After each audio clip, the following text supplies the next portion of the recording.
I was so focused on just being the best mom that I could that I didn't let myself cry because I was sick. I just said, okay, I have to get better.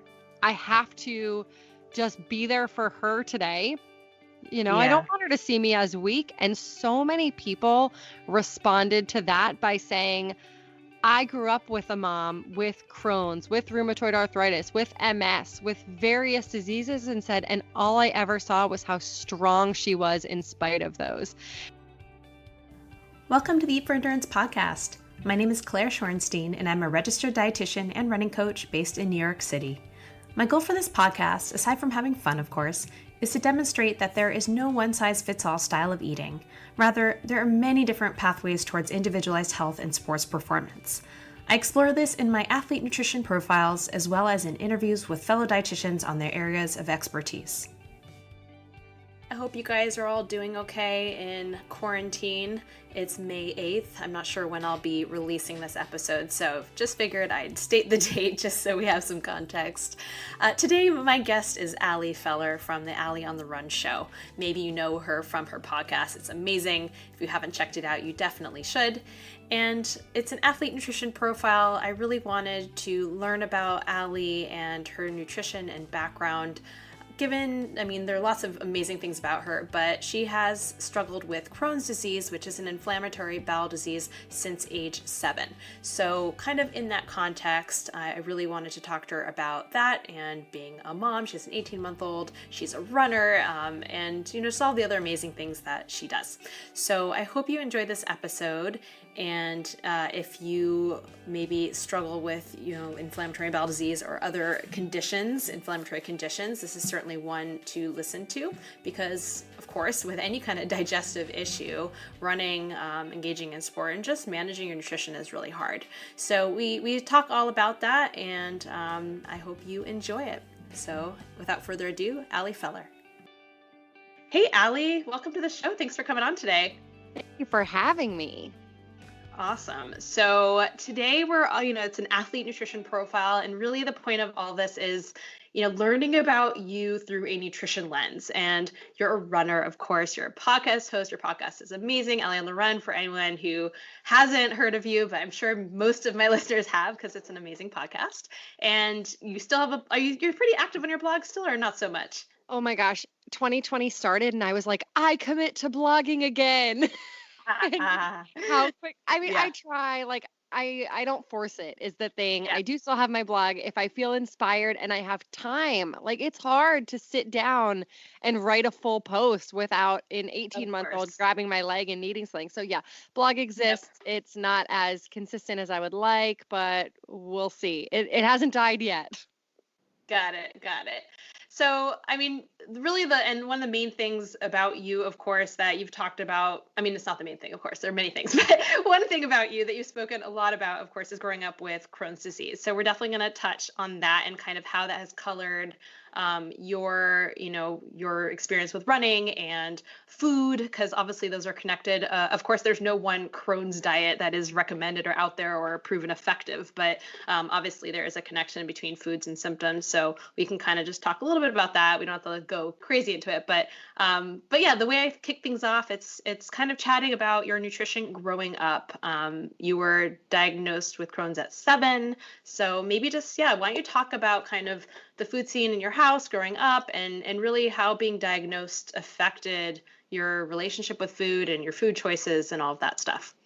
Sure. So I would say that I grew up with my parents and my brother, who's 19 months older than me. We grew up in New Hampshire, which is actually where I am now, quarantining back in that childhood home, which is funny. But we very much grew up on what we now, I think, look at as the standard American diet, at least as I was growing up. I was born in 1985. I'm 35 now. So in the last 5 years of the 80s and then primarily in the 90s, where every meal, every night was some form of a meat or an animal protein, a starch or a carbohydrate, and the smallest portion was the vegetable, which was usually some form of frozen vegetable that we had microwaved. So that is very much what I grew up eating. And my favorite part of every meal was that starch pile. That was where I always wanted more, whether it was a rice, a pasta, a potato. That was like, that was where my heart was on the plate. And we very much grew up in a dessert household where Mm-hmm. lunch had a dessert and dinner definitely had a dessert. Very much the idea of you can't have dessert until you finish what's on your plate. Uh, Mm. just, I think that standard, which, to me, that was what was normal and that Yeah. was what I knew. And it wasn't until getting older, becoming a mother myself, and realizing that's not what I want. That's not what I want. And my parents are amazing and I love them to death. They did a great job raising us, but I it's changed a lot since then, the way that I look at food. I've always had a huge Mm-hmm. sweet tooth. My mom has a huge sweet tooth, and I for sure inherited that from her, where I love all things chocolate. To me, there's no such thing as too much chocolate. Give me the chocolate ice cream with the brownie chunks and the chocolate chips, and I'm happy. And that is something that even as an adult, I haven't fully kicked or gotten over. I very much as an adult realized that a lot of those behaviors that I grew up with and that were so ingrained in my adolescence and the way I was raised, that even though I can look at them now and say, that's not good for me, that's not serving me well, I Mm-hmm. haven't kicked it. And, like I still kind of rush through a lot of my meals so that I can have dessert. And it's like, I'm Mm. 35 and I know better. And it's like a weird psychological component that I'm dying to have some like therapist or doctor fully assess and like go deep on that. But, Mm-hmm. yeah, very, very standard American diet. I remember as a kid eating a lot of, I wasn't into the Lunchables, but what were the kid cuisines? Oh my God. Do you remember kid cuisines? It was like, I don't think I had those. I had the Lunchables for sure. so Lunchables I didn't love. I liked the pizza ones, Yeah. which, oh, are so gross. But I loved All gross. if my dad traveled a lot, so if he was on a work trip, we were allowed to have kid cuisines, and they were like microwavable meals. And my favorite was a chicken. It was like a fried chicken drumstick with like the gross, sad thing of mashed potatoes, and I forget what else was in it, but like I lived for that kid cuisine. So definitely not a focus on a lot of nutrition. It was more just food being on the table, and we were privileged to Mm-hmm. have that. So, Mm-hmm. but there wasn't a lot of like feeding your body to fill it with nutritious stuff. That's not to say everything Sure. we ate was junk, but it wasn't like, oh, we're feeding our body to nourish it because we love it. It was more like we're eating what we think tastes good. We were Yeah. also raised in the time of like peak marketing, I think. So, Oh yeah. my parents very much, when they, before a vacation, if my parents wanted to lose weight, they did the South Beach diet. And we grew up eating margarine instead of butter and fat-free Mm-hmm. products and all of this stuff. Snackwells. Yeah. Oh my God. Snackwells and 100-calorie packs. Yes. Yep. Yep. So there was definitely a lot of that, which again, now that I'm an adult, I can look at that and call BS on a lot of the marketing of it all. And Yes. I've of course have since transitioned into a role where I write about health and wellness for a living, and so Mm-hmm. I'm lucky that I get to learn about it. But growing up, Yeah. And what we about thought we were eating like kings, but we were just eating a lot of yeah. processed crap. Yeah, well, you weren't alone, and even in my family, like there was some cooking, and but there was plenty of junk. I think that was also like growing up in the '80s and Yeah. '90s. Yeah. What? So, talk to me about when you were diagnosed with Crohn's. Like what was that like? Like, talk us through a little bit about Sure. that. Yeah, so I was only 7, and so what I remember is just feeling sick, but not worrying about like how will I manage this for the rest of my life. I didn't know what a chronic illness was. It was more like my parents will take care of me, right? When you're 7, you don't worry about that stuff. Your parents worry about it. And of course, now I think we realize just how much the parents worry about it. But Mm, uh, until I was in my late 20s, nutrition was never a part of the conversation. I think I was 20. interesting. Yeah, I was 24, I would say 25 when I started thinking there's got to be a connection here. But again, growing up in the 90s, my doctors were all about pumping me full of medicine and Mm, steroids and treating me that way. There was never a holistic conversation around what I could do beyond medication that might help me hmm. feel better. So, yeah, it was uh, my diet didn't change until I was in my 20s. Did you notice a connection between certain foods like worsening your symptoms or anything like that? Or it was just you all just lumped it all together? Yeah, so growing up, I don't remember any specific foods being part of that conversation. I would say once I was in my 20s, I started to be able to identify just things that made me feel worse, whether it was Yeah. things that might lead to a flare or during a flare. And honestly, most of them are no brainers. Like I can say that now, but at the time it was revolutionary to me that leafy greens and cruciferous vegetables would make me super bloated and gassy, and that fried Hmm. food, like shocking, fried food didn't make me feel good. That Yeah. shouldn't have surprised me. Yeah. My Yeah. my biggest no-no is corn. I Okay. cannot do corn on the cob, any type of kernel corn, and I cannot do popcorn. It's like eating shards of glass. And so though Okay. that's a big one for me. And sadly, my favorite food is off the list now, which is jicama. I don't know what it Oh, is. wow.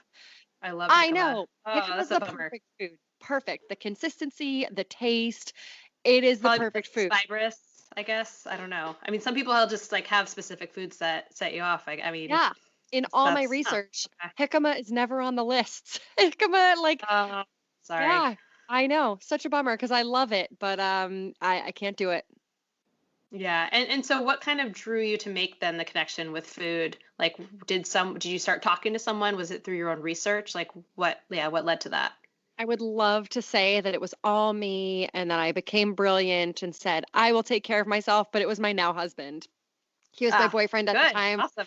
Yeah, we were living together in a one bedroom, one bathroom apartment in New York Oh City. man. Very small. I was very sick, like sickest I've ever been. Uh, And he's a problem solution guy, and he very much believes in holistic approaches to things, and he thinks really differently than I do, or at least than I did at the time. And he was able to look at this and say like, wait a second, so you have this disease, you've had it your whole life, you're super sick right now, and you're just waiting for medicine to work even though you've been on medicine for 20 something years and it hasn't worked. Like, why are you not trying other things? And I realize how this sounds now, but it didn't even cross my mind.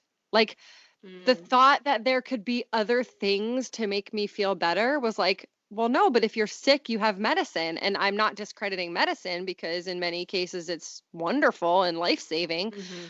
But in my case at the time, it wasn't doing enough. And I did need to make Yeah. other adjustments. And so he was like, he's very much problem solution. He loves a problem that he can solve. And I think he saw me as a problem he could solve, which sounds so sad, but he ordered me all these different supplements to try, and he bought a juicer, and I went through a juicing phase to see if that would help. And uh, I went through a phase where I did gluten free and dairy free, and just finally started trying stuff, I Hmm. didn't enjoy it. I was so sick at the point I was trying all these different things, but it was the first time that I was like, oh, I might have some control over my own health. Like, as much as, yeah, I have this disease and I maybe can't cure it myself, oh, I can take some control and help myself feel better. It like literally had never occurred to me before.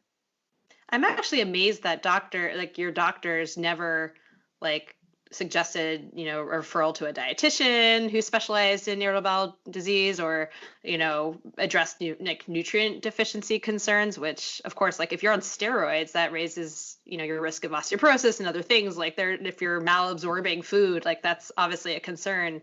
That was never discussed at all. Is Nope. that right? Correct. Wow. My doctor that I have now. so I started seeing my GI who I have now, and I love him. I started seeing him in, Yeah. I believe it was 2013. And they have a registered dietitian in the office, and they said if you'd like Hmm. to see her, we can set that up, but it was never more than that. And to me, that was Mm. just one more doctor's appointment. And I was so Yeah. sick and I had to take time off work for every appointment. I didn't want to make one more appointment when I was at a point where I was like, I just can't eat anything. Like everything Yeah. goes right through me. And Yeah. so I was just like, I'm not going to bother. And I'm not going to spend my copay. I was making $30,000 a year and living in New York Yeah. City. Yeah. I Yeah. I had all the excuses not to see her, and it wasn't really pushed, and it was easy to say no to that. And so that was, yeah, they said like we have someone on staff if you want, but Sure. that was the Yeah. conversation. And my doctor still, and I love him and respect him, and he's brilliant and he's a genius and he's amazing. But even still, all doctors, I think all GIs are really not, I shouldn't say all, it's not a fair assessment, but even still, mine is not super, he's very like, eat what feels good and don't eat what doesn't. Like, just experiment. It's so personal, and that's true. Yeah. It is Um, true. But but yeah. I've never had a more in-depth conversation with my doctor about that. I have registered dietitian friends. Shout out to my girl Kelly Hogan. She's been super helpful. And Oh, I know Kelly. yeah, she's the best. And I've known her for a long time, and she's for sure seen me through my worst times and my best. Yeah. And Yeah. so yeah, if I have questions, I know that I can reach out to her, but it's never, when it comes to food and nutrition, my GI is never the person I go to. Well, yeah, and doctors aren't, they don't receive nutrition training. Like that is why registered dietitians exist. Like, like that's why we exist. We exist to address that, that gap there. But anyways, so yeah, that's really fascinating to me. So let's rewind for a second. So you had, it sounds like you kind of just dealt with these symptoms and tried to, suffer through them a bit with medicines working or not working. Were you active growing up? I think I read on your site you're a dancer and all of that. So at what point did you start, and were you doing other sports? Running I know came later, so you can kind of talk through that a little bit. Oh But yeah, yeah, talk to us a little about your activity levels. I was a dancer. I was all in. I mean, I should say that I did spend third, fourth, and fifth grade playing basketball. I was so bad that I was encouraged to quit. So unfortunately, I was told to consider non-contact sports, and was also Ooh. reminded that basketball should not be a contact sport. So I was playing it wrong, I guess. I was not so good. So I was all in on dance. I was a competitive dancer, so I was incredibly active. I was at the studio Hmm. from 3:30 to 8:30 every Wow. day. And then Friday, Saturday, and Sunday, we were at competitions and conventions, just dancing our little hearts out. So I did that. I danced all through college. But running was not something that I realized people did for fun. Running, I started doing when I had graduated from college, moved to New York City, was getting that aforementioned $30,000 salary, which turns out can pay your rent and literally nothing else. And only if your Oh rent yeah, I is was like, there. yeah. And my rent was only $867, which seems Whoa. crazy. Yeah. Like, why did I leave Yes. that apartment? Because it was pretty bad.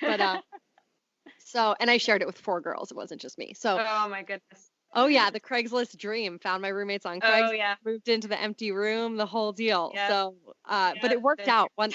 But one of the girls that I moved in with had all these medals on her wall, and I was like, "Woo, shiny, what are those? How do I get some?" And she literally taught me about running and races, and she brought me to Jackrabbit Sports where I got my first pair of running shoes, and it was a slow build.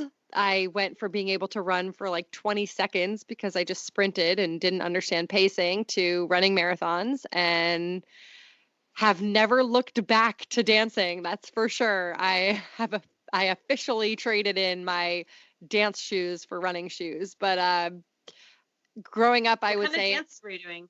I did tap, jazz, ballet, all the standard styles, and I competed. And then in college, I was the captain of our kickline team, which I like to Ooh, describe is fun. basically a combination of what you see the Radio City Rockettes doing, but with a basketball halftime show flair. So it's like sporty kicking. That's awesome. Yeah. Do you miss it? Yes. I mean, I miss performing. Like, I love performing for an audience. That is such a rush. And whether it was at a halftime show at a college basketball game or competing or at a recital, I loved being on stage with my friends. That was the best. But I bet you get that because so we met at the podcast live event you did at Finish Line for MEB, which is how I got MEB on my show. So thank you so much for Yes, that. I remember. And so I bet you get that kind of. I know it's not the same, but you are performing it in a sense as a podcaster, and or at least you're getting that kind of attention. And also in races, it's like you're performing for yourself at least. So I know it's different, but I imagine you get that kind of same rush. So it's good that's still there for you. Yeah, definitely with the live shows, it's very similar of like getting to be on the stage with a microphone in hand, like knowing you have a captive audience. It's definitely similar to that same those dancing days. Yeah, for sure. And so when you were dancing, so let's talk briefly about, so you were managing your Crohn's symptom and dancing, like that combination, because like dance, like that, you are an athlete, like that is a very tough thing. You have to fuel your body and do all this stuff. Like, so struggling with Crohn's during all of that, like talk to me about how that experience was over all those years. I imagine you had times that were fine and other times that were nightmares. And I mean, is that kind of an accurate description or why don't I'll let you describe. That's exactly it. I was very lucky. As much as I talk about Crohn's now, that's because it affects me now more than it ever did when I was young. Growing up, I would get a flare maybe every other year, and I would go on a very high dose of prednisone, which is a steroid, and I would feel better usually within 2 weeks. So it really never affected my life the way that it has since I've been an adult. For whatever reason, I have all kinds of speculation. Growing up, like I was active and I was dancing, but I was also treating my body like crap. I used to go, so I would walk around high school. I just remember I had one of those Vera Bradley tote bags that zipped at the top. And in that tote bag, I would keep a box of oyster crackers. They still sell the exact kind because I see them at the grocery store all the time and I get like PTSD looking at them. But I would keep this box of oyster crackers open in my Vera Bradley bag. And all throughout the day, I was just reaching in and shoving handfuls of oyster crackers into my mouth. I don't know if I just loved like the saltiness or the bite-sizedness. Those and fudge rounds, if you remember, they're like little packaged chocolate sandwiches that are like by the same people that make the Little Debbie cupcakes and all that. Oh yeah. And then for dinner, because I was at the dance studio until 8:30, on my way home, I would swing by like Subway and get a meatball sub. That was what I was eating. Like that's how I was fueling myself. And I was about convenience. I didn't have a lot of time. I was a very stressed out kid. And I think I was just lucky that my body didn't totally rebel. I guess just like the power of youth, maybe. And now that I'm older and I, for the most part, try to be somewhat conscious of what I'm eating, I get way sicker. What the hell? How long do, like, when you have these flares, like, what's the timeline? Like, how long do they typically last? Or is there's no typical, I imagine. It just varies. Exactly that. Okay. So it can be anywhere from a couple weeks to it can be pretty relentless or unrelenting, I should say, over the course of 2 years, where for 2 years it might come and go. Like I might have a couple weeks where I'll feel okay and think like I'm better, but then it has come back. So very, very varied. Yes. How did running, and especially, running these longer distances like marathons, change the way that you approach food? Because with dancing, it seems like you're kind of abusing your body a bit with just like, a lot of junk, which, it's fine to have junk, obviously, but we don't want to do that for our entire lives. So at what point did you kind of start to change that? Was it really your husband or boyfriend at the time that caught you to think about nutrition a bit differently, or was running involved in that at all?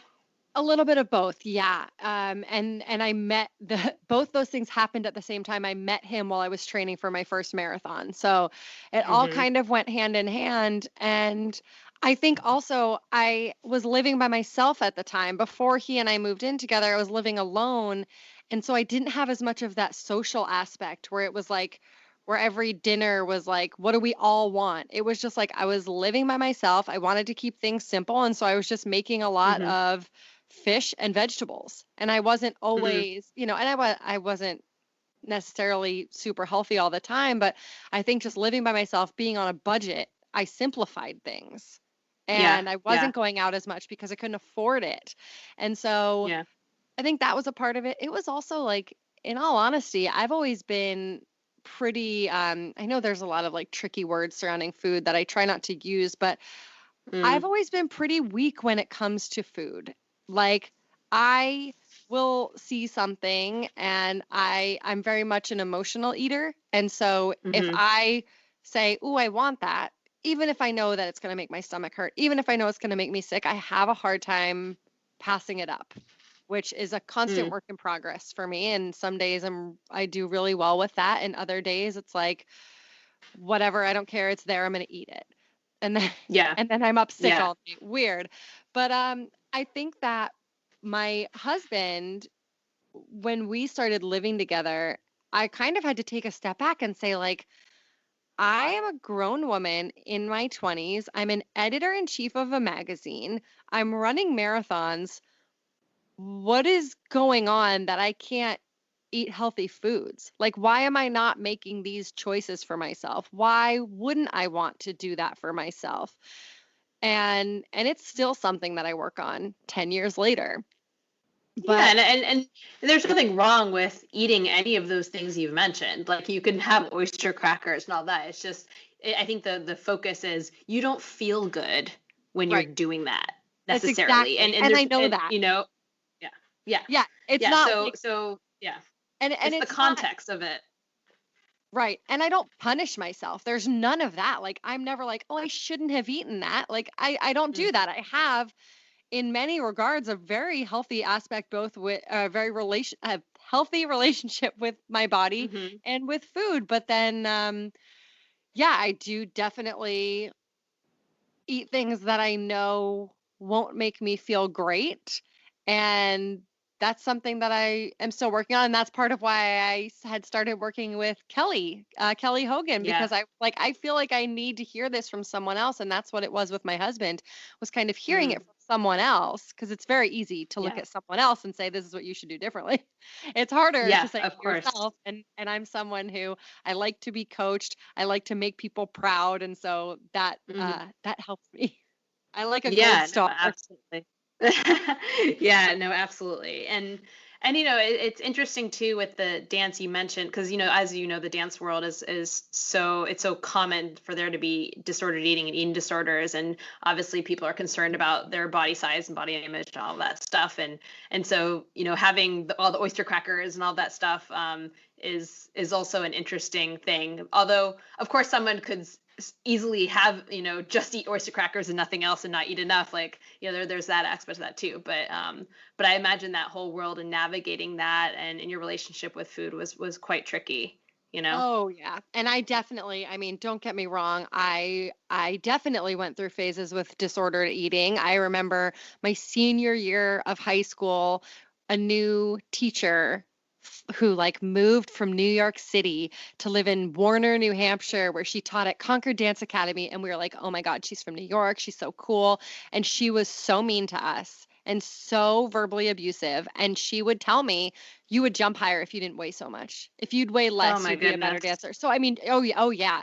And I mean, we went from such a loving, nurturing studio to this woman coming in and just like Yeah. because she was from New York, and obviously it's not okay to talk like that anywhere, but at the time in New York, that was, it was cutthroat. You were told that if you weren't a skinny little Yeah. dancer, you weren't going to make it or you could be better. And so she said that to me, and I don't remember like going home and crying about it, which is weird because I would think that's how I would react. I remember just kind of thinking like she's probably right, but not doing anything about it. Cause also I was like, she's a bitch. I won't swear on your show, but I'll Yeah. spell it. Um, and I think I was just very like, well, she's right, but she's also mean, and I'm going to keep living my life. And Yeah. then sophomore year in college, I went through a phase where I would skip my meals all day and then eat you know, 3 pieces of pizza for dinner and then feel sick. And like, that Mm, was because there was a boy that I liked and I felt overweight. Like, I definitely have mm, had various instances in my life of what I would call not diagnosed, but what I can look at and say that was a disordered relationship with food, that was disordered eating. Nothing that ever lasted, nothing that I ever had to be treated for. Just like phases of young sure. adulthood and trying to figure myself out and constantly punishing myself for the way I looked. And Yeah. yeah. I think that's so common though. I mean, I would say like not like all kids growing up, and I'm not going to say just women or girls because it affects boys too, but I mean, don't you think that to some degree that like disordered eating is present in almost everyone? It's I guess there's no real definition for it. But just growing up, it's tough. But anywho, I'm really curious about your sports nutrition when you started training. I'm not positive, but I think I heard you say on one of your shows that you don't take on any nutrition during runs. Did I mishear that? No, Or you is heard that that. true? Don't yell at me. Don't yell at me. I could have sworn you said that, and I was like, ooh, we need to talk about this because I want to know how you have energy to finish your marathons and what you're Oh, no, doing no, there with no. all the long runs and Marathons I stuff. fuel. So anything, Okay. Oh, yeah, yeah. okay. Anything over like 15 miles I will, but half marathons I Okay. don't. Got And look, this is where I put a disclaimer, and I always say, this is because this is how I've learned that perform best is, Mm, and I think it's just, I have a very active stomach. I do have Crohn's disease, yep. that anything that I put in my body, even when I'm not flaring, wants to come out of my body. And so, Yeah. nothing feels worse for me than running, and whether it's drinking water and having that sloshing around or taking in a gel or a bar, and I've experimented with pretty much all of them at this point. Yeah. Okay. I just it also gives me a lot of anxiety to do that, and when I'm running and I'm anxious, it triggers that physical response, which for me is to run to the bathroom. And so Yeah. it's a cycle that I've learned, and I always say to people, it's like people ask, they're like, "What is your race nutrition?" And I'm like, "Let's pivot that question because I know that no one would recommend what I'm doing, but it's Yeah. what I know works best for me." Okay. And you said anything over 15 miles. Is that just racing? Like if you're just doing like a 10, I think I saw on your Instagram you recently did a 10-mile run. Like would you feel something like that or like a 12-mile or anything under 15? Like if you're just out training, you're not racing. So, presumably like lower intensity, would you be able to take something on or your stomach would flip? No, I still won't. But I haven't trained for a marathon for 4 years now. And so Yeah. any run that I'm doing recreationally is very unlikely to be longer than around 10 miles anyway. So for a 10-mile Sure. run, for example, I'll eat breakfast before I go, and I'll give myself time to use the bathroom as many times as I need. And I'll still need to use the bathroom during the run, but it's fine Hmm. because who cares? Uh, Yeah. so yeah, in an instance like that, I'm not on a totally empty stomach. I prefer to do most of my runs and workouts on an empty stomach, but not a Mhm. 10 miler. A 10 miler, I'll definitely have breakfast before that. Do you find that you like? Let's talk about like, once you did a half marathon not that long ago, right? I mean, well, obviously it's quarantine, the whole thing, Oh, I so things been know. canceled. But it was like I feel like it wasn't that long ago, A year right? I ago, feel like I think I oh did. really? Well, now it would have been, yeah. I think the last one I did the The New New York York City half. half and the Brooklyn Oh half my last god. year. I Oh, know. Brooklyn. Oh wow. Brooklyn, yeah. Yeah. Oh wow. Oh my sense of time, man, is just so warped right now Oh, with you this and whole me both. quarantine business and a baby. Like I'm just really out of it right now. Okay. I was Right like, there was with that you. like a few months ago? No. Oh, seriously. It was Okay. the other That was a day. year ago. Never mind. It was the other day. Or as my toddler likes to say, yesterday. Everything is Oh. yesterday. I'm like, that was like a year ago, but okay. She's like, yesterday turned two. I'm like, no. Um, anyways, but okay, so a year and a half. Talk to me about like I'm curious about like energy levels and like when you're truly because at some point, or I'm sure at some point in over the course of your running career, even if it's just for fun, like you're still wanting to do certain times or whatever. And so yeah, how do you manage that without taking anything on and no water? Like Brooklyn, that's hot. Those races are often really hot. Yeah, No I'll do water water even. for no, I'll do water for those. Okay. If I'm it's also so Brooklyn last year, I was at the very beginning of a Crohn's flare, and so I wasn't racing that race. Got it. New York City half, I probably honestly didn't take in any water because it was freezing that day, and Yes, I remember. so I didn't feel thirsty, which I know doesn't mean I'm not thirsty. I preach it all the time when I'm race announcing, and we're reminding everyone to take in fluids even though it's cold. But Yeah, but for the Brooklyn half, I definitely always take in fluids at that race because I'm like, yeah, walk breaks on Ocean Parkway. And yeah. so I do. I take in water in the Brooklyn half for sure. But like Okay. little sips. And Like I don't drink sure. the whole cup. I take little sips and I space it out so I can at least like wet my mouth and feel a little hydrated. But I finish a race and my face it looks like I'm wearing a face mask of salt because I am dehydrated, like 100%. And usually I, and even after the 10-mile run that I did this past weekend, I think it Yeah. was like 2 p.m. And I was like, this is the first time I've peed since my run. So I definitely was Wow. dehydrated. I Yeah. also, because I was running out here and not in a race setting, I don't like to run with water on me, and I'm not somewhere where there's Mm, water fountains, and also yeah. quarantine. Probably shouldn't Yep. be drinking water fountains anyway. No. So, uh, yeah, but I guess I don't hydrate much unless I'm running in a place where I could do water fountains, not during the COVID era. Yeah, yeah, no, absolutely. And then in marathon training, so you said you were fueling, like what were you typically taking on? And I imagine that must have been hard for your stomach since like you're so used to running on empty essentially. So that Yeah, must have been quite an adjustment getting your body, used to taking something on. it is. And it's hard because I know that I have to train to fuel. And so Uh-huh. I'm like, okay, I need to start training with my fuel early in marathon training, not waiting until the 20 milers. And then it's going to be a shock to the system. Like, I have to prepare my body for this. Do I do it? Not really. I say I'm going to, and then all of a sudden I'm like, oh, it's 20-miler weekend. But I do, so I find that my body tolerates hammer gels okay. I don't know what's different Hmm. about the makeup of hammer gels, but historically those have done okay with me. And I like the honey stinger chews, the fruit punch Okay. flavor, fruit smoothie, I think Yeah. it's called. They're like Yeah. little starbursts on the run. But Yeah. yeah, I mean, Awesome. it's been a long time since I've run a marathon and even longer since I've raced a marathon. It's been a very long time since I've done that because the last several times I've trained to run a marathon, I've flared during training and wasn't able to finish my training. So Uh, yeah, it sucks. And disappointing.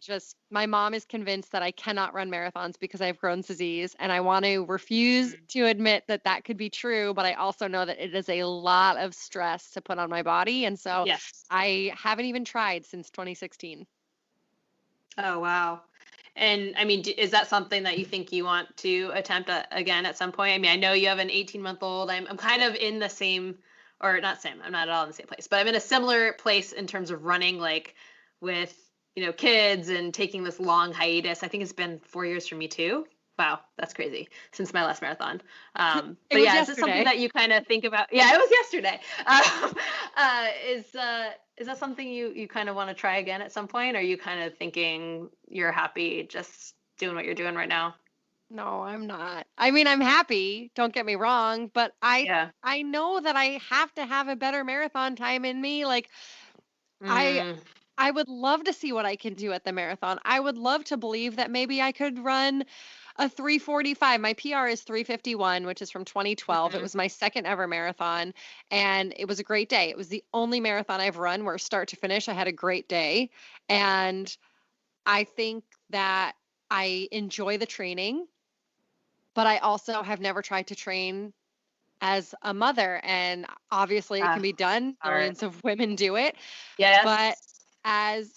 speaking for non-quarantine times, but when we're in our normal routine, my husband is working and traveling a ton. We have part-time childcare, and I use every single second of that to do work and not train for a race. And that's a choice I make. And then on the weekends, I want to be with my family. I don't really want to be Yeah. running for 4 hours at a time. And so, Yeah. again, it's a personal decision. If I said to my husband, like, we're at a point now that our daughter's older and we're both, she sleeps just fine now. But if Mm-hmm. I said to him, like, hey, I really want to train for a marathon, he'd be all for it. Like, go girl, we will be there for you at the finish line. We support you, like, no question.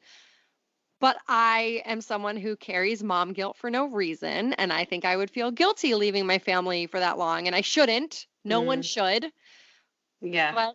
But I know that for the past year, even when I was training for those half marathons, it was hard for me. And so I need to be in a place for me where I feel that I can commit to the training and be emotionally okay with the fact that if I'm not able to complete, I don't know. It's such a risk for me. Like, do I Yeah. care enough about a marathon time that I want to risk what could be a 2-year flare? Like, no, I Yeah. don't. I don't want to do that. And so as much as I want to do it, it to me carries such a risk that I'm not willing to take. And I don't know if that'll ever Yeah. change. So that's Yeah. kind of where I'm Yeah. at right No, now.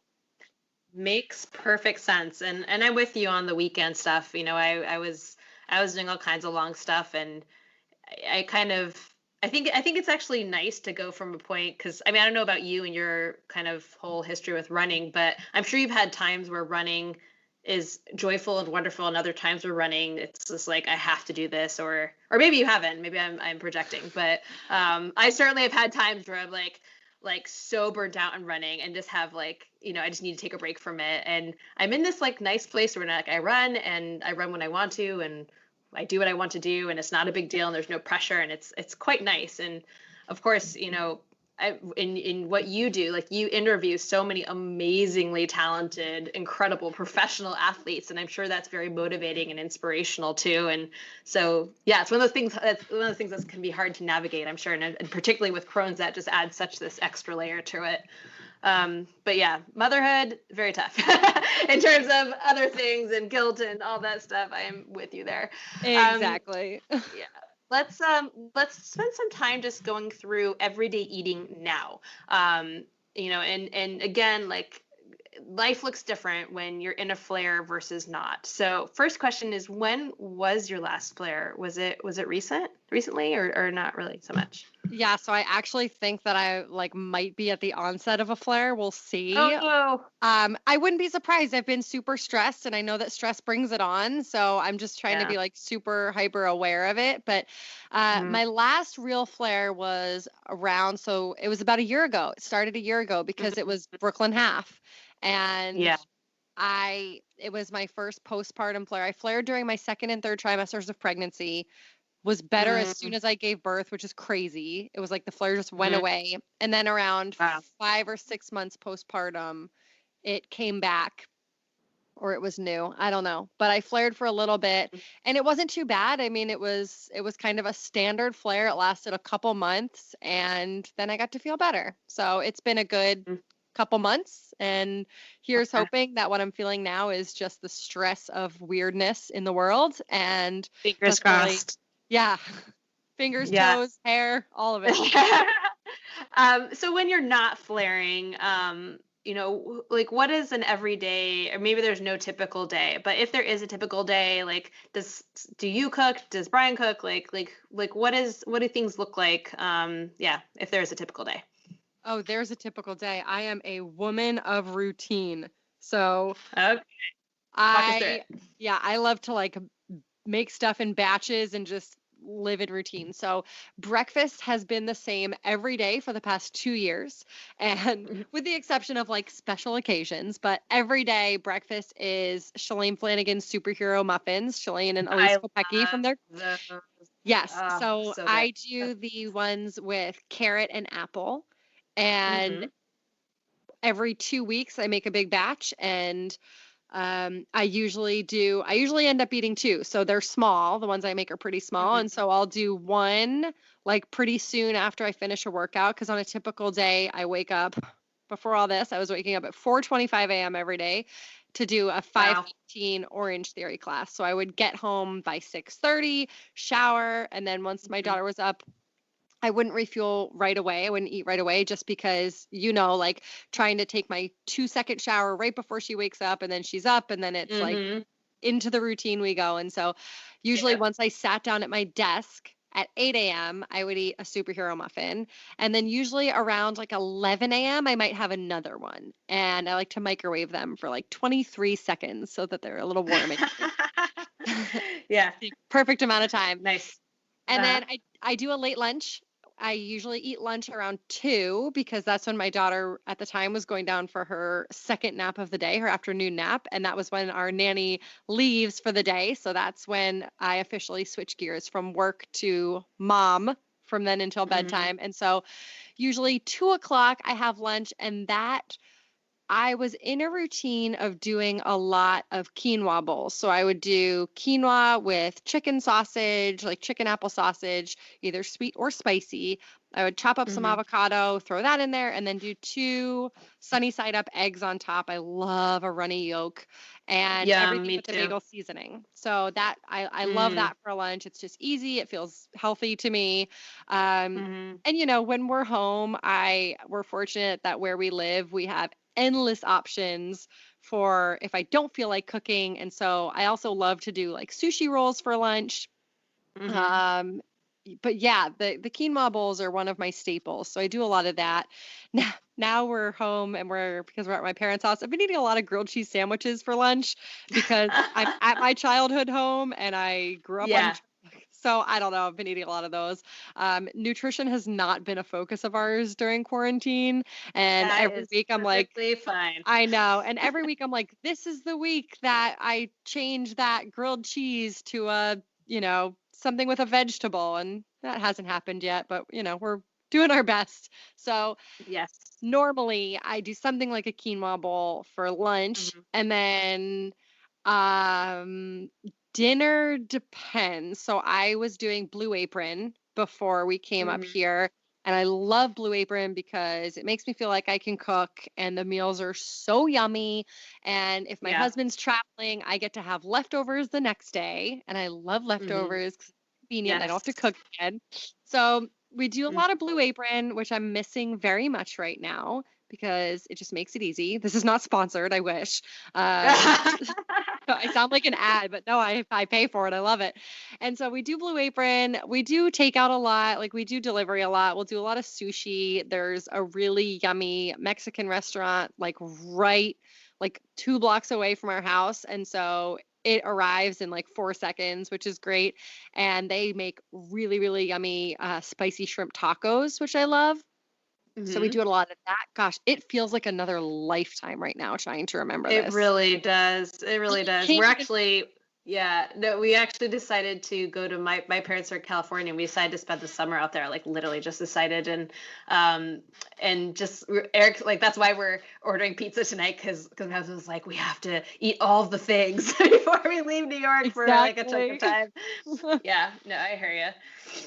Yeah. And then, awesome. I mean, for sure, the sweet tooth. Like, I definitely do a lot of whether it's peanut M&Ms or there's like always peanut M&Ms open in our house. And so there's a lot of that to go around. But yeah, always some kind of dessert. But that's like a pretty standard day, and snacking here and there. But those are awesome. those are the basics. Awesome. That sounds awesome. And so when you're flaring, do you have kind of go-to foods that make you, I don't know if they make you feel better, but like are tolerable at least, or like how are you trying to manage energy levels and stay hydrated and all that kind of stuff? Like what do you usually do, or is it different every time? Oh, I've never even energy levels is not even something I think about because I'm bouncing off the walls like 24 hours a day already. And so I am someone who I don't generally, during quarantine's been different, but generally like I don't need a ton of sleep. I do try to drink at least 8 to 10 glasses of water a day. I have this like notepad that I ordered from Etsy where it's a very fancy version of a to-do list, and it has a section where you include your goal and you get to check off each glass as you drink one. And that's been super helpful because otherwise I won't drink any water. And I love water, but I'm just like, I'm sitting at my desk. I don't get up until I have to. And so that does encourage me to drink more water. And so, yeah, I'm pretty good about staying hydrated on a normal day. And I just am someone who I think has a lot of energy. So I do okay in That that. I can sense. But in flares though, like how do you manage like that aspect? Like are you Oh, it's like hard. Yeah. that something bland, like is it, oh, okay, I'm just gonna eat really bland things or I'm gonna eat small meals or like what how do you kind of change things when you are flaring? Yeah, both of those. I do try to cut out dairy and gluten as much as possible when I'm flaring. I am also really careful around cruciferous vegetables. Those just don't help me out. The dairy is a big one. Sweets is a big one too. Or I mean, I shouldn't say sweets, but like The additional sugar. added sugars, Yeah. artificial Yeah. sugars. I just Yeah. those aren't going to help me out. And so I stick to pretty bland. Gosh, I'm lucky that it's been a long time since I've flared because I'm like, what do I eat for dinner during those times? Mm, And I definitely have to hydrate more, which is frustrating because again, it just feels like everything that goes in is going to need to come out. But I get yeah. so dehydrated because when I'm flaring, I'm in the bathroom up to 30 times a day. That's a lot, Oh so my many goodness. times. And so as you can imagine, and I get so dehydrated, like my Yeah. face looks all sunken in and I have like such Uh, bags under my eyes. It's not a good look, but I yeah. I have to try hard. I've actually gotten not the last time I flared, but in the past, I've resorted to doing those services where you can like the IV delivery services where a nurse will come to Uh-huh. your house and do Yep. a Yep. fluid IV. I've done that a couple times because I was just like, I'm Wow. desperate and my doctor's in the city and for me to get in and like Sure. it's just easier to have someone come to the house. So that's been Yeah. helpful a couple times and it did help. I did feel a little bit better after and I did just fluids. I didn't add, they're like for $75 you can add some B12 and I'm like, no, just fluid for me. Thank you. Yeah. Uh, Yeah. Oh wow. and I don't Yeah. drink alcohol when I'm flaring. I definitely Got it. don't drink. So Yeah. Okay. Got it. Um, and so let's revisit the whole motherhood thing for a second. Like you've spoken a lot on your podcast about it. You've done like motherhood series, which are amazing, and I love that you do that stuff. And I mean you've talked a lot about your own life and experiences. Obviously, that's like a huge part of your show, which is like hundreds of episodes in, which is amazing. So congrats on that. thank you. And so yeah, let's chat a little bit about motherhood and, pregnancy, postpartum, and like just, it's hard for many women going through those body changes and obviously there are hormonal differences. And then again, like with Crohn's on top of that, and you said you were flaring and all of that, like, do you have anything you want to share about that experience? Any struggles? Like, I mean, maybe some of my listeners can benefit from hearing from that. Yeah. So it's weird to say, but I actually I take my flares I get really emotional during those times and I always say that the physical part of a flare really sucks, but for me it's the emotional impact that tends to affect me the most that I definitely experience situational depression during those times and Mm, it's really hard. The only time that I can recall in recent years that I haven't experienced that was during a postpartum flare, which is crazy because I had so much postpartum anxiety and I did experience yeah. postpartum depression. But the flare, I think, because I was so focused on motherhood, I like didn't even have time to react to what was happening to me. And don't get me wrong, it was hard. Mm, I definitely spent so much time running to the bathroom while holding my baby in my arms. Like, I won't lie to you, yeah. she has been to the bathroom with me a lot. She has been in more public restrooms than any 18-month-old should ever have seen the inside of. Yeah.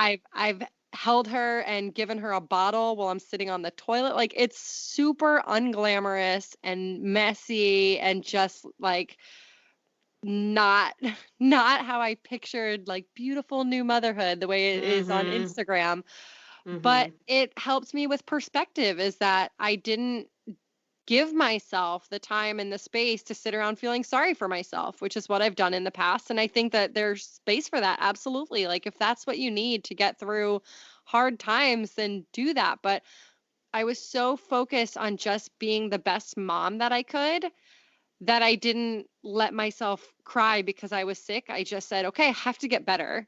I have to just be there for her today. And a lot of people that I talk to, because I have expressed like I don't want my daughter to grow up thinking like my mom's sick. I don't Yeah. want her to see me as weak. And so many people responded to that by saying, I grew up with a mom with Crohn's, with rheumatoid arthritis, with MS, with various diseases, and said, and all I ever saw was how strong she was in spite of those. And I even get a Yeah. little emotional saying that, but like it totally shifted my perspective of this is an opportunity for me to show my daughter how to be strong and to model that and to say like, yeah, we're all going to face different forms of crap in our lives, whatever it is, and you can let it affect you and you can absolutely cry. I think there's nothing wrong with crying. I don't think sensitivity is a weakness, but it helps me Mm, really flip and say, this is an opportunity where I get to show her what strong looks like in a way that we might not traditionally define strength. absolutely. No, I love all of that. That's awesome. Um, I know things are uncertain ahead, but anything on the horizon for you that you'd like to share with my listeners at all? I'm sure there's lots of exciting things in your podcast. So everyone go check out Allie on the Run show. It's awesome. But any fun projects or anything else you want to share? Oh man, I wish I had big exciting plans. Right now I'm They back in probably like all got canceled. yeah, exactly. I was so excited. I do race announcing for New York Roadrunners and was really excited. One of my favorite races, if you're in the New York City area and you're a woman, you've probably run the mini 10K, which is one of my Yes. favorite Oh, races. me too. Yes, I ran it pregnant and I ran it postpartum. It's just I love that race so much and I was really excited to get to be one of this year's race announcers. I was so excited to get Mhm. to experience that race from a whole different perspective and they always get such a good elite field and I was excited to announce that and that got canceled, understandably so, and we support that decision, but it's sad Yep. to see those things not happen. Like what is summer Yeah. without a mini 10K on the Saturday morning in I June? know. And I was Yeah. announcing the Italy race, the 5 miler, which is sponsored by Nutella. Mhm. So I was pumped about the samples for Oh, that. So, yeah. I Oh mean, man.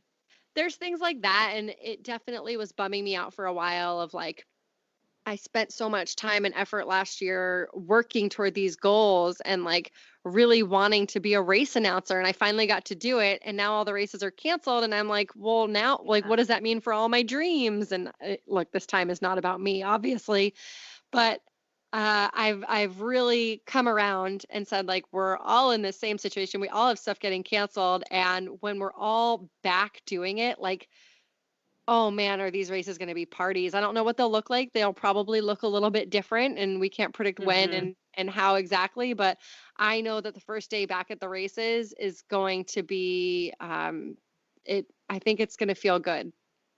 Yeah. No, I keep imagining New York City. Like, I mean, I know life isn't going to look normal, or for God knows how long. But I keep thinking about what New York is like when it is celebrating something, Oh, right. and how New Yorkers are, and how strong people are in the city, and just what I mean. Again, I keep thinking of these like I keep thinking like Pride Parade or like those kinds of like amazing gatherings, where people are just celebrating whatever. And obviously, you can't even fathom those kinds of crowds like anytime in the near future, but I don't know. I just keep like kind of fantasizing about what the city is just going to erupt into this joyous. I mean, again, I'm probably being completely unrealistic, but just fantasizing about it. You know what I mean? I don't Yeah. know. It kind of makes me happy thinking about that, but I know it's a long ways off. All right. So I know you got to run. I got to run soon. So let's wrap up with my quick bites questions. Favorite meal or snack when you're in a hurry? Oh, in a hurry. That's so hard. Superhero muffin. Awesome. Well, of course, like when they're like in the freezer or fridge, right? Yeah, They are I keep quite them in the labor fridge. intensive to make. Dude, Yes, so awesome. at home, at least I have a food processor for the apples and the Oh, carrots, but here I'm at my mm, parents' house, I'm hand grating them and I'm like, that's what I do. That's what "Oh I my do because I don't have a God." food presser. It takes forever. Oh, yeah, brutal. But totally worth it. Okay, favorite meal or snack when you're not in a hurry, and it's fine if it's the same answer. Oh, well, right before this call, my birthday was on Wednesday and my mom made my Happy favorite dessert. birthday. Thank you. My favorite dessert is this death by chocolate that she makes. And I have a bowl of it sitting in front of me that I ate before the call. So I'm gonna say death by Nice, chocolate. Ooh, or awesome. warm warm bread with soft butter and a little bit of salt. Oh, so good. Have you guys gotten to the whole bread making thing this No, quarantine? no, I No? don't I Okay. don't My think we're husband's cut on out for that. that. No. Oh, okay. It's actually not that bad. He's doing like the whole no knead bread thing, and so we've had fresh bread around, which is quite nice. Favorite post race meal or snack? A cheeseburger and French fries. Five Guys French fries specifically, but not Five Guys burger, like a good home grilled burger and Five Guys French fries. Yum. Biggest cooking catastrophe? Oh God, literally everything. I'm horrible at cooking. Um, I'm trying to think of something specific. I mean, how many times have I forgotten to grease the pan and everything just gets stuck? Like that's the worst when you do the labor of the superhero muffins, Oh but you yeah. forgot to grease Mhm. the muffin tin. Um, Mhm. that definitely comes to mind. But oh yeah, I mess up all the time. Like most every meal. We live in an apartment building with very sensitive smoke alarms, and I set those things off almost every time I cook. Oh man. Does your husband cook too? He's an amazing cook. Oh yeah, good Italian boy. Whew, he's fantastic. Oh, lucky you. I Awesome. know, but he doesn't do it often. Mhm. So, you know. Okay. Got it. Most bizarre or exotic food that you've ever tried? Ooh. Wow, that is such a good question. I am not a big like adventurous eater, so my immediate thought is like I tried caviar once, which I know for, some fancy people that's That can like count. lunch. But Sure. that and then oh gosh, but now I don't remember if I even tried it. We went to Mexico for a vacation in 2012, right after, no, 2013, because it was right after the New York City Marathon, I think. And we did like a chef's dinner where we got to eat in the kitchen, and he brought out all this Mhm. crazy stuff. And all I know is one of the things he brought out was named sea penis, but I know that it wasn't actually that, but that's what we called it, which I'm embarrassed that I'm admitting very publicly right now. I don't know. It was some kind of seafood. Was it good? Uh, I didn't like it. It was slimy. Ew. I'm Oh man. horrified. Uh, Favorite drink? Oh, prosecco. I love prosecco. I love a mimosa, and my all-time favorite restaurant drink is called the Drunken Cowgirl from the barbecue place right near our apartment. Awesome. What foods remind you of growing up? What are your comfort foods? Everything I'm eating right now, but definitely my mom's grilled cheese sandwiches. Yum. And your favorite ice cream flavor? Moose tracks. Yum. And last but not least, top three items of gear that are most essential to your active lifestyle. Okay, a great sports bra. I love the Lululemon and Light bra. I also am right now wearing, it's called IVL Collective, and they Hmm. make a really great sports bra with a nice high neck that can double as a crop top if that's your thing. So, great sports bra. Hmm. I love my Hokas. I wear Cliftons. They are my favorite running shoe. I've been in them since 2015, have not tried another Hmm. shoe since then. And let's go with I want to be cheesy and be like, and optimism and a good attitude. Because that's No true. gear. But yes, in the spirit of being practical, um, I love a really great pair of either leggings or shorts. My favorite pair of running shorts don't exist anymore, but I love running in the Lululemon Align pant, which is just it's not made for running. They yell at me when I say I run in them because they're yoga pants, but they are Yes. so buttery soft. They are great for pregnancy and postpartum, and they're just the perfect pant. And I run in them because they're soft and cozy. And so those are my three. I may own like 5 pairs of those. Oh, yes. As soon as you said yes when I said Aligns, I was like, well, she knows. And obviously, I feel like all moms know Align pants because they're the Yeah. best purchase ever. Yep, and I totally want to exercise in them, but like, yeah, the fabric's so, They're your you have to fancy be so pants. careful. I know. But yeah, I they get it. are. Even just wearing them, because I literally in quarantine have worn nothing. Well, actually, what am I talking about? Since I gave birth 7 months ago, literally I've not worn anything that like zips or buttons, just because why bother, especially in quarantine. So yeah, I've been living in my Alliance. They're so comfy. They're the best. Awesome. Yeah. Well, thank you so much for your time today, Ali. And I look forward to you returning to all the good stuff you had planned, all the race announcing and whatnot. And I hope you guys are staying safe and healthy out in New Hampshire. We're doing our best here with our grilled cheese sandwiches. Uh, But thank man, you so much for that's having me. better than guilty. Oh, you're so I know. welcome. It's comforting. And thank you for having me. This has been super fun. Awesome. All right, have a good one. Enjoy your dinner. Have a You good one. too. And that wraps up our show for today, guys. Thank you so much, Allie, again, for your time and for the inspiring message of seeing, disease and struggling through disease not as a weakness, but as strength. So that's such a wonderful message to send to our kids, to send to loved ones, friends, family, all of that. So thank you for that. I hope you guys are all doing well. As you may have noticed, my podcast is a little all over the place. I'm not really releasing these as regularly as I used to, but just bear with me. I'm kind of just doing what I have time for and what feels good to me right now. So hopefully I'll get back into a little bit more regularity at some point. I may also just take a little hiatus for a few months, but we'll see how all of that goes. So if you want to reach out, you can reach me anytime at eatforendurance@gmail.com. You can, of course, go to my website, eatforendurance.com, or find me on social media. I would love to hear from you. And if you haven't done so already, please support me and help me get more listeners by sharing my show, rating it on iTunes, giving it a review, or whatever you feel like you have time for. All right, guys, have a good one. Until next time.